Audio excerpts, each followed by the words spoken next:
As battles raged into the early morning hours, 3,000 demonstrators who had not yet left Tiananmen Square pledged instead to die for democracy. However, many who waited at Tiananmen Square did not know about the shootings. When told soldiers were using real bullets, they did not know what to believe. However, the fact that so many had died was felt by many to be reason enough for the demonstrators to stay in Tiananmen Square because of the blood shed to protect them. Others argued they should all leave because more than enough had died, more than enough blood had been shed.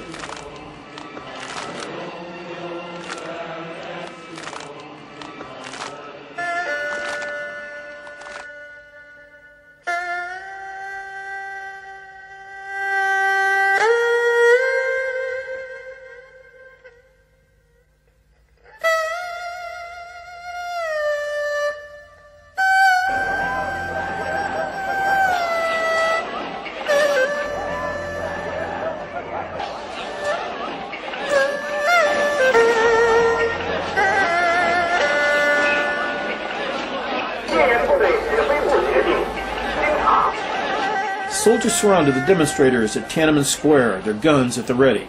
Many of the students stood up. They were soon surrounded by troops, APCs, and tanks. The Chinese government broadcast an announcement. All people in the square should leave now.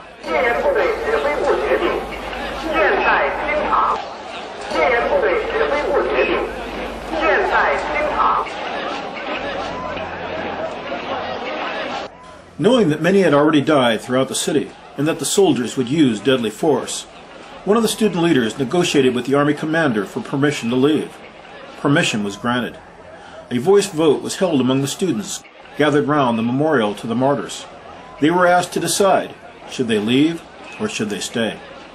Those shouting to stay were much louder than those shouting to leave, so how many stayed is unknown.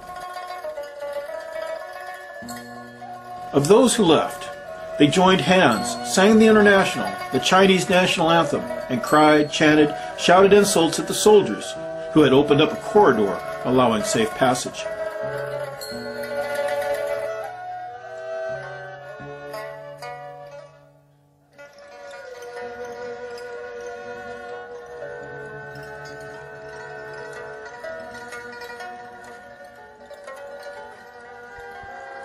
What happened to those who stayed is in dispute. Video shows hundreds of students who may have elected to stay behind, facing columns of soldiers and tanks. It has been claimed that hundreds died or were crushed by tanks as they defended Tiananmen Square. 另外有一些同学，他们对这个政府、对这支军队还抱有希望，他们以为。 顶多是军队把大家强行的架走，可已经把他们点成了肉饼。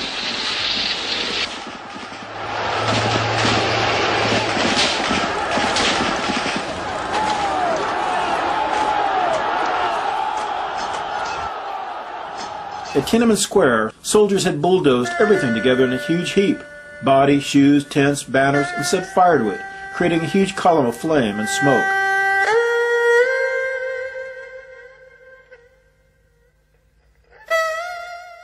Most of the students decided to leave and joined hands and proceeded in an orderly manner between rows of troops whose commanders agreed to let the students leave unharmed.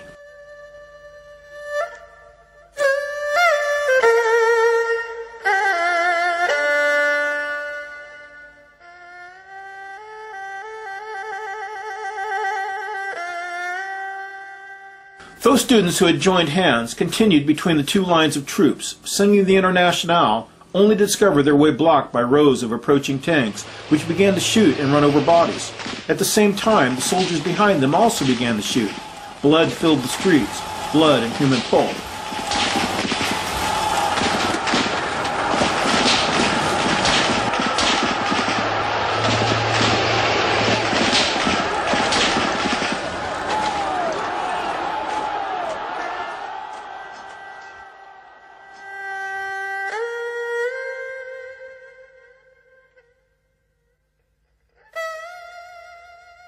How many were killed will never be known.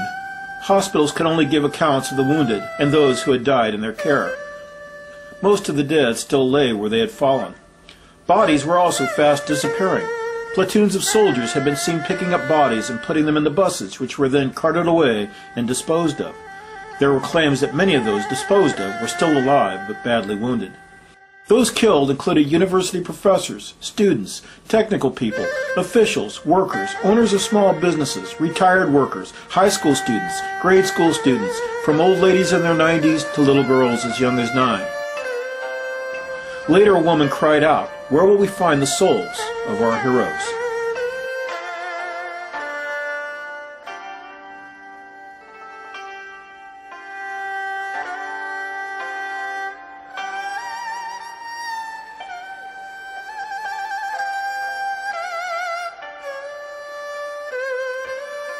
The Tank Man.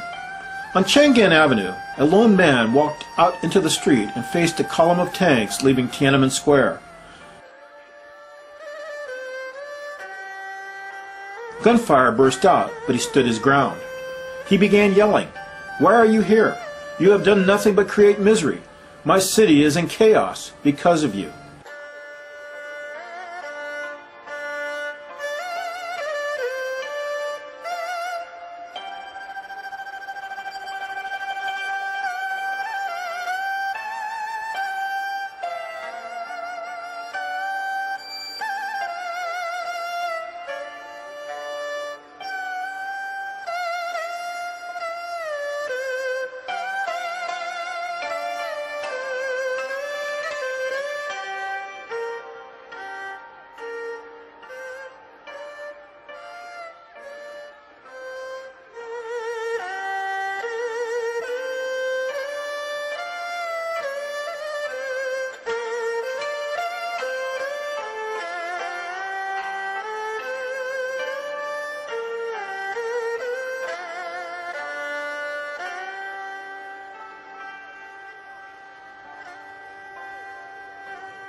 Carefully watching this sequence, we note the bicycle rider says something that makes the tank man take several steps backward. The bike rider signals the tank as two men dressed in blue shirts run from behind and grab the tank man roughly by the arms and neck. Note the blue-shirted man at the top then signals the tanks to move forward as the tank man continues to be rushed off the street while held securely by the neck and left arm, which is typical of police security.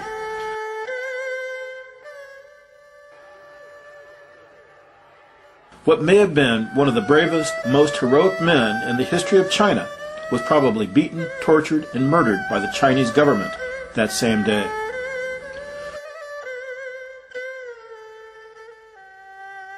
For the next several days, weeks, and months, the Chinese government unleashed a wave of terror, arresting, beating, and imprisoning tens of thousands of those who dared protest for freedom. Even the Communist Party was purged of all those who had shown any sympathy for the student-led democracy movement. People were frightened. The terror had begun. The party had again established its right to arrest, purge, denounce, and execute anyone who dared to disagree. Over the following 5 days, demonstrations continued to break out in over 180 Chinese cities. All were brutally crushed. Chinese leaders had decided that they would use severe measures to stamp out the first signs of unrest or turmoil as soon as they appear. TV continually broadcast images of demonstrators asking the public to inform on their friends, families, and loved ones and to turn them in. Telephone hotlines were set up to make it easy to denounce anyone the public knew or suspected to sympathize with the students. Soon, jails throughout the country were filled to capacity. The pictures of 21 student activists were repeatedly shown on TV. The public was asked to turn them in.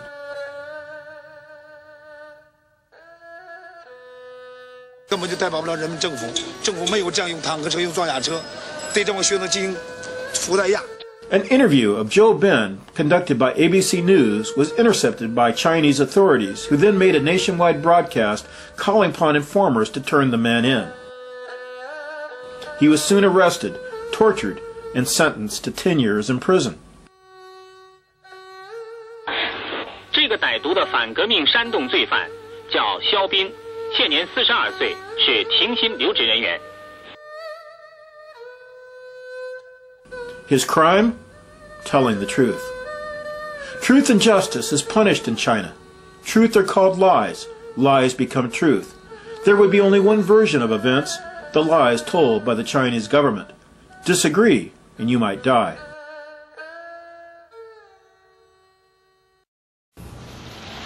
稍有常识的人都会看出，如果我们的铁骑继续前进，这个螳臂挡车的歹徒难道能够阻挡得了吗？摄像机拍下的这个画面，同西方某些国家的宣传恰恰相反，正好说明了我们的军队保持了最大限度的克制。